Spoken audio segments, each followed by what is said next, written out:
Hey, what's up, you guys? It's Bloody Jacob here to bring you my weekly, well, late, but still weekly review of Showtime's Penny Dreadful. This week's episode was Season 2, Episode 4, Evil Spirits in Heavenly Places. And yeah, I really apologize once again that my review of this and my Game of Thrones review, which I did in the vlog, is late, especially with this one. I didn't mean to be as late with it as I have, but I'm going through a lot of personal issues recently, both with my family and more individually with myself, so please cut me some slack with delay of the reviews. I feel bad about it as it is, but it's just kind of hard to sit down and talk to nothing, when you're having all these other little things going on that are starting to get to you. But I might talk more about that in another week or two, or a few more weeks, we'll see. But let's just say there might be a change in setting, okay? But yeah, for now, let's get into this week's episode. As I say every week, the show is just so consistent. Like, there's not an episode that isn't of good quality in this series. And I think I posted about it on Facebook at some point last week, or maybe I did it like a few days ago, actually, where I called it one of, or probably the best pure quality show on TV, any kind of TV right now. And yeah, I'm going to stick to, excuse me, I'm going to stick to that statement, because really there's nothing I've seen, or anything I've seen, even any previews of, that look like it's on the same level. I mean, even Game of Thrones, it's a really good show, definitely, cannot deny that. And I still definitely enjoy it, and I'll be bringing you a review of that hopefully by sometime tomorrow from the episode from Sunday.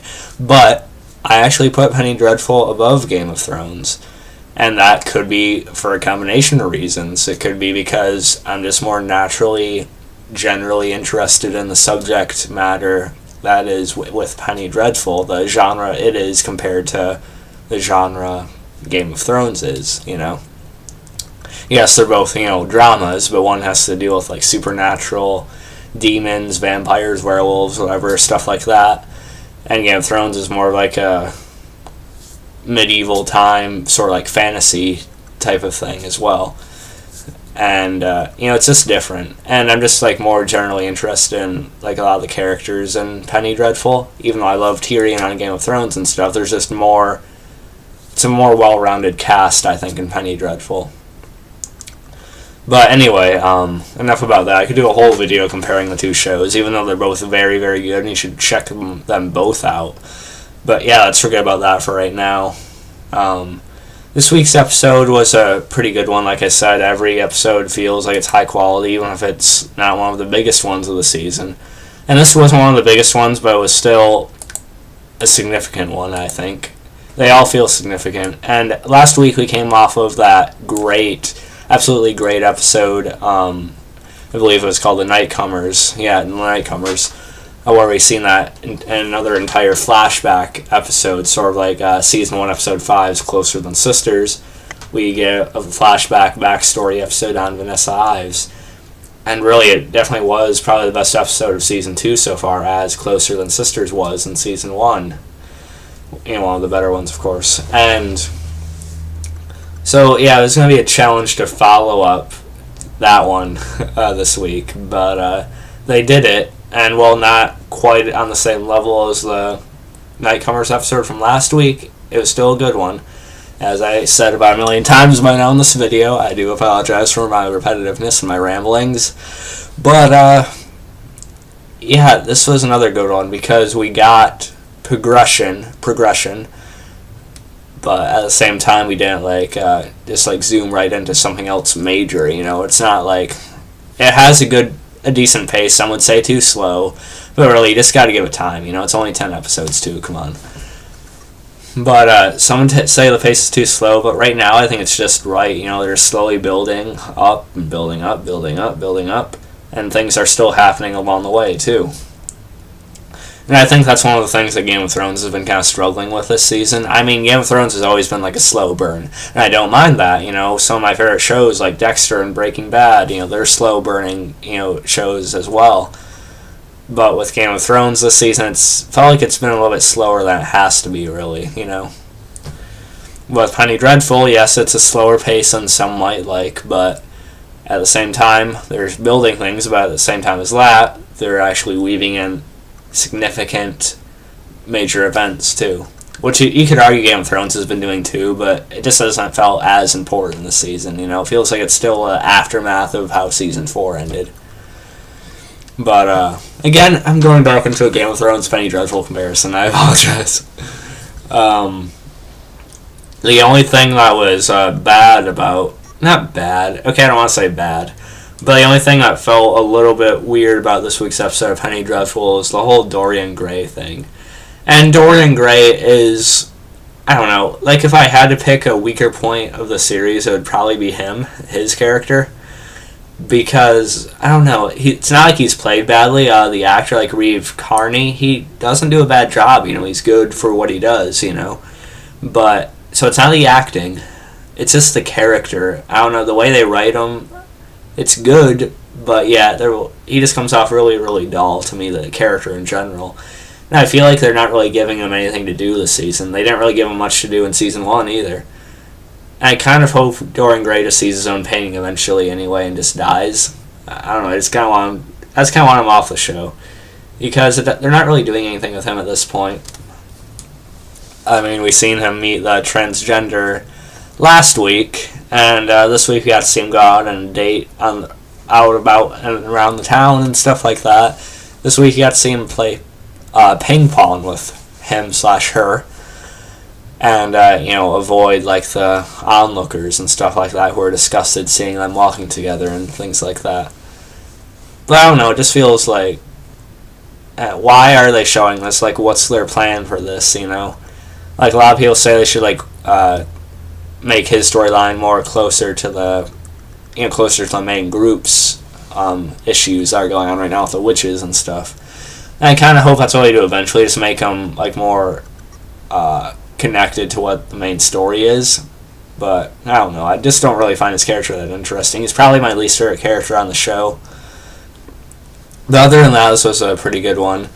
We got Hecate. I forget her name. I don't forget her name, but I've mispronounced her name heavily. But Hecate, like the main witch daughter of Evelyn Poole. And, she's, basically assigned the task, as we found out earlier in the season, to sort of, like, take care of Vanessa's protector, which is, Ethan. And she basically, creates a scenario or a situation where she's about to be ran over by a carriage or a horse, and Ethan has to come in and save her. And she uses that situation to sort of start talking to him, basically trying to seduce him, pretty much, is what probably the general plan was, to get him alone and stuff like that, then probably do whatever they wanted. But, and that was kind of a little bit irritated that it looked like it was actually working for a little while. But, one of my favorite things about it, though, is that when they're talking in this little, like, restaurant diner type of thing they have, Ethan actually, shows he has a better perception than they were planning on. Because he sort of, like, starts to pick her apart and how, fake her accent is and how her story doesn't add up from how she said she traveled around America and things like that. I thought that was pretty good. And Ethan actually thinks she was sent by his father. And apparently, he's had to deal with, situations like that before. An example would be at the end of Season 1 where those two were coming after Ethan. They ended up turning into a werewolf on him and, just slaughtering him. So he figures it's another person that his father had sent.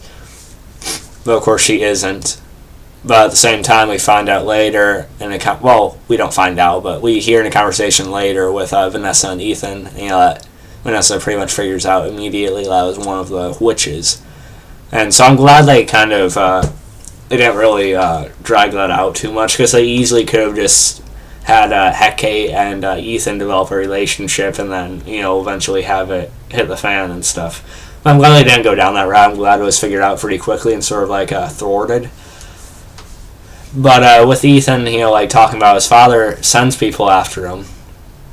It makes me even more interested in the man in the hospital who's recovering, who's one of the survivors of one of the werewolf attacks, supposedly.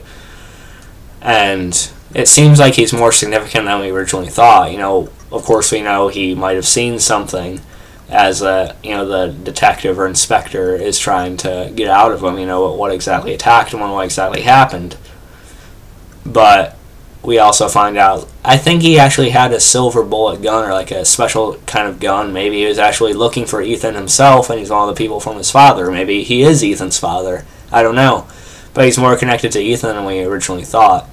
It looked like he might actually been trying to find the werewolf in the first place. Who knows? But yeah, so that makes it all the more interesting and, suspectful. That's not even a word, but this makes it all the more suspicious and intriguing to me. But and so he kind of like told off the inspector too. He's not really wanting to cooperate too much with him. They're kind of at an intense standstill with each other about what information he's going to give him and what information he's not going to give him, which I find kind of interesting. So that's why I think he might be more personally connected to Ethan than we originally had thought. So I like that part of it. That's good. And also, something very different they did with the show this week that IGN, of course, complains about, but IGN's credibility is sort of like hit and miss nowadays. But, all the points, I always look at the reviews every week, I just like to read the comments and stuff. But surprisingly, IGN user comments are pretty positive on the show. Good job, guys. That's a good call. And, but what the IGN review, didn't like about this week's episode was the Vanessa and Dr. Frankenstein scenes. When Dr. Frankenstein basically used Vanessa to,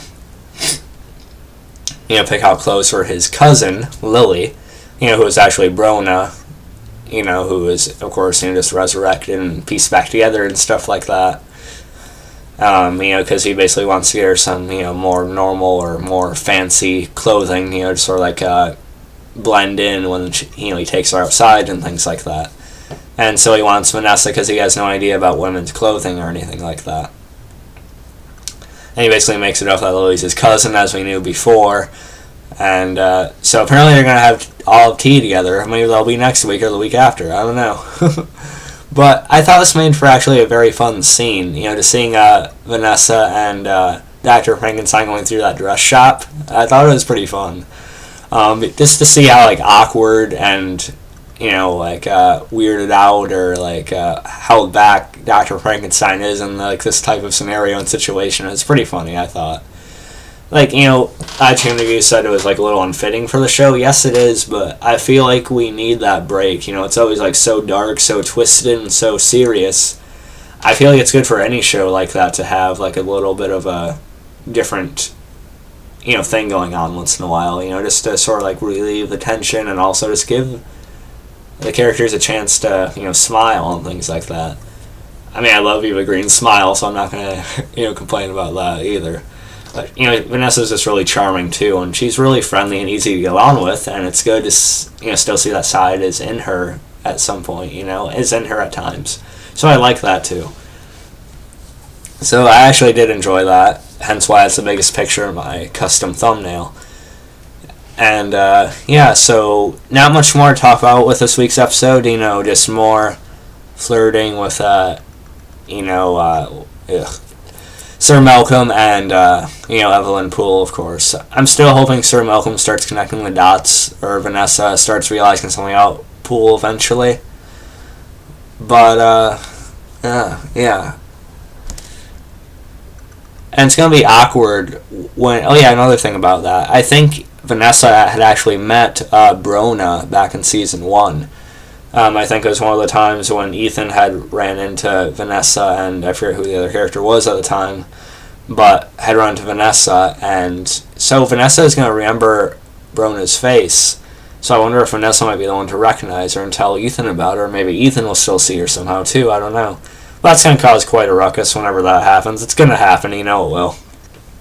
So yeah, that's another thing about it.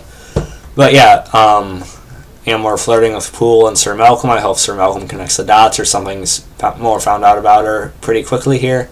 Because I don't want to have happen what happened to Jeffrey in that flashback episode happen to Sir Malcolm. Just have the whole manipulation thing, the whole power control happen to him, that Evelyn's trying to do.